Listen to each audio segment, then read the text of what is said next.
Agora é hora de comentar por que os carros elétricos são inevitáveis e porque quando você tiver um carro elétrico, se você tiver um carro, ele certamente vai ser chinês, pelo menos em parte. Ah, e como que o Brasil poderia ser um exemplo mundial nesse quesito, de novo, mas a gente está deixando essa chance passar. Não foi só aqui no Brasil que a chegada de carros elétricos chineses, ou a possibilidade disso, mudou o mercado automobilístico. Em 2011, o CEO e maior investidor da Tesla, que é a marca que mais popularizou os carros elétricos modernos, não parava de rir da possibilidade de uma fabricante de baterias chinesa chamada BYD, que estava diversificando de fazer baterias de celulares para fazer carros elétricos, poder um dia concorrer com a Tesla. Corta para janeiro de 2024, quando ele disse que, sem barreiras comerciais, vulgo intervenção do Estado americano no livre mercado para poder proteger a sua marca, os fabricantes de carros elétricos chineses iam, aspas aí, demolir os rivais. Galera, que assim, ó, a escala dos chineses, ninguém consegue competir. Isso faz com que eles possam trabalhar com margens muito pequenas e ainda assim se manter operando no mercado. Então só aí já é muito difícil. E aí já tem um ponto. Para quem acha que o preço não é pautado pelo valor e que o valor, né, não vem do tempo de trabalho socialmente necessário para a produção das mercadorias, já tem que parar para pensar nisso aí, né? Você tem um limite, né, do que o preço pode oscilar, que se baseia flagrantemente no custo de produção.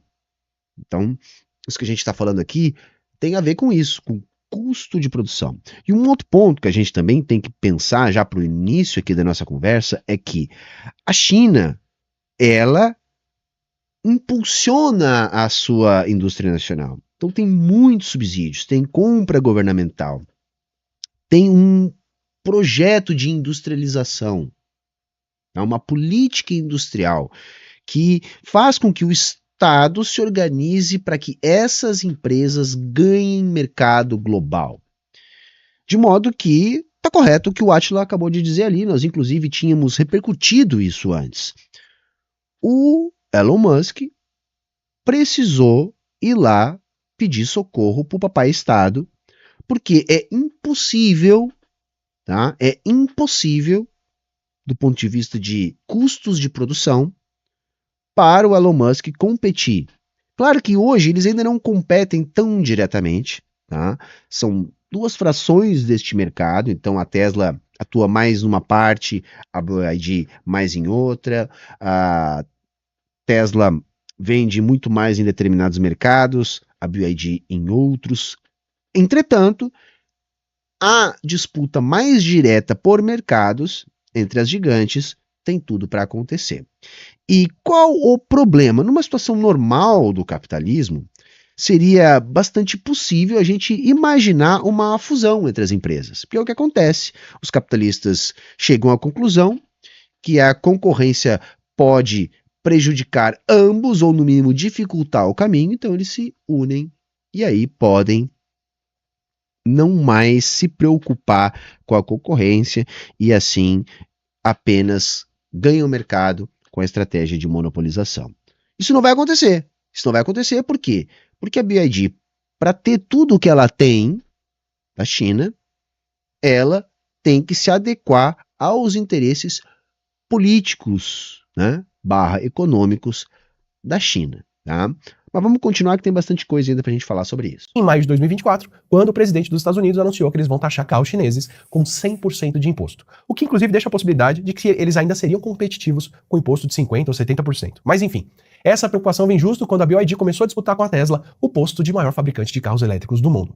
E esse dono sabe do que está falando quando ele diz que não dá para competir com marcas chinesas, afinal a Tesla usa baterias da BYD em alguns carros e quase metade das suas baterias vem de fornecedores da China. Lá em 2012, os apresentadores do programa britânico de carros Top Gear, da BBC, fizeram um episódio tirando sarro dos carros chineses bizarros que tinha na época. Só que o programa terminava com um plot twist bem presciente. Eles terminavam mostrando os carros mais recentes, de marcas como a JAC, e comentando como eles já tinham avançado muito em alguns anos. Aí terminavam falando que, se esse avanço continuasse nesse ritmo, logo todo mundo estaria usando carros chineses, incluindo no Reino Unido.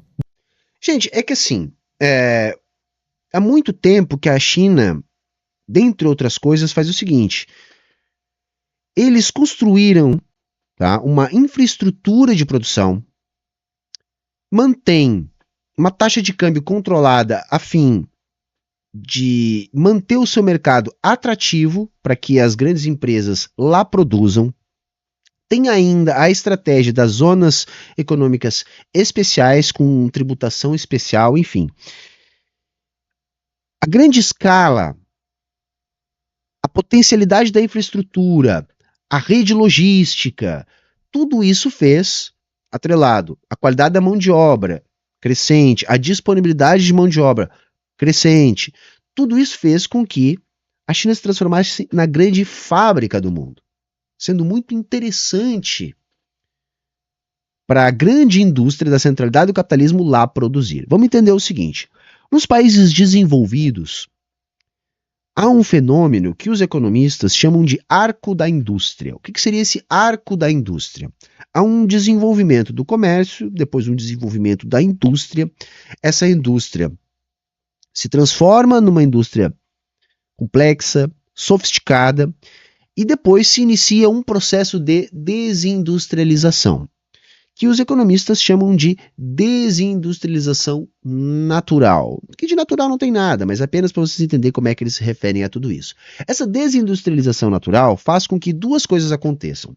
Esses empregos na indústria se transformam em empregos no setor de serviços sofisticados, então consultoria, advocacia, serviços bancários e assim por diante, autoengenharia, e as plantas produtivas acabam se transferindo para mercados onde é mais barato produzir. E antes que você diga mão de obra semi-escrava ou coisa do tipo, isso não é verdade na China. Há sim uma vantagem competitiva da mão de obra chinesa em termos de preço, em função da taxa de câmbio. Mas para além disso, a gente está falando de abundância de mão de obra, a gente está falando de uma rede logística inigualável e uma infraestrutura produtiva muito eficiente, tá? Uma vez que toda a produção lá é direcionada pelo Estado. Pois bem, nesse arco da indústria, nessa desindustrialização natural, a China acabou recebendo as fábricas das grandes empresas capitalistas, por causa dessas vantagens de se produzir por lá. Só que para que você tivesse acesso a essas vantagens, ao mercado consumidor gigantesco da China, que também estaria se abrindo, a China sempre exige transferência de tecnologia dessas empresas que lá se instalam. Então vai ter participação de chineses nos conselhos das empresas, participação direta, e exigência de transferência de tecnologia, que depois a China entrega para as empresas que ela está ajudando a ganhar mercado. Por isso que aconteceu isso que o Átila acabou de relatar para a gente.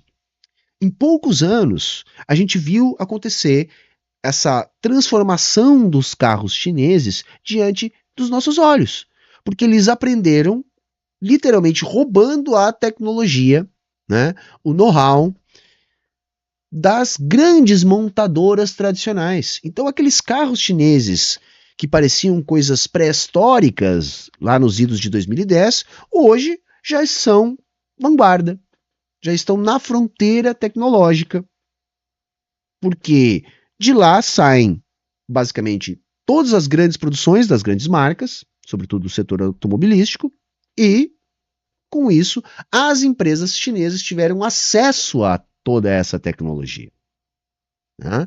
E aí o Estado chinês vai colaborar para o ganho internacional de mercado dessas empresas. Por isso que, no mundo capitalista, ou há uma reação nesse sentido, da utilização do Estado para a defesa dessas empresas tradicionais da centralidade, ou não vai haver competição.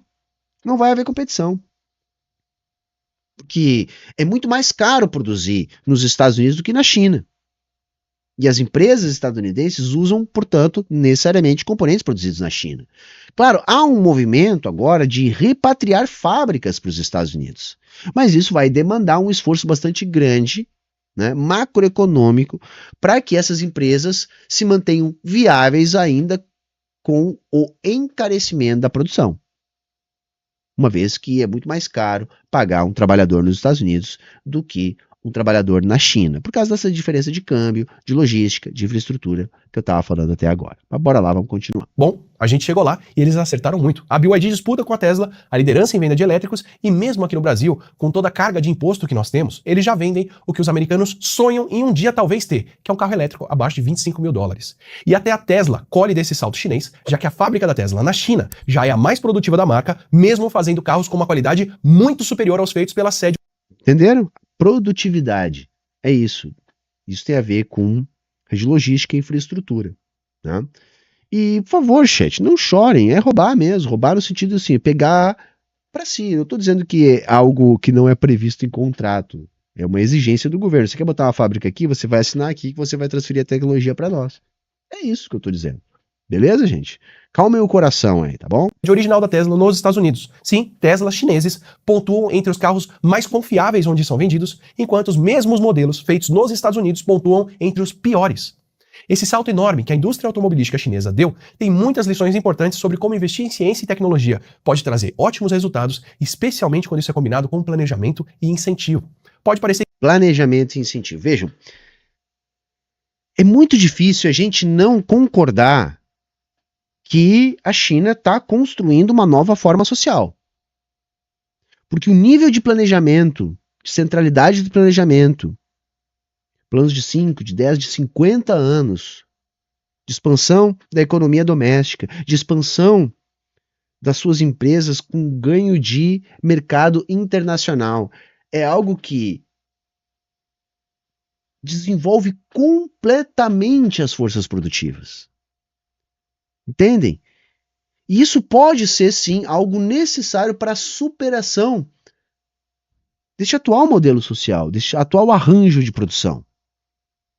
Eu acho que sim, a gente pode dizer que a China está produzindo algo novo, mesmo que, essencialmente, a gente ainda esteja falando de relações capitalistas de produção.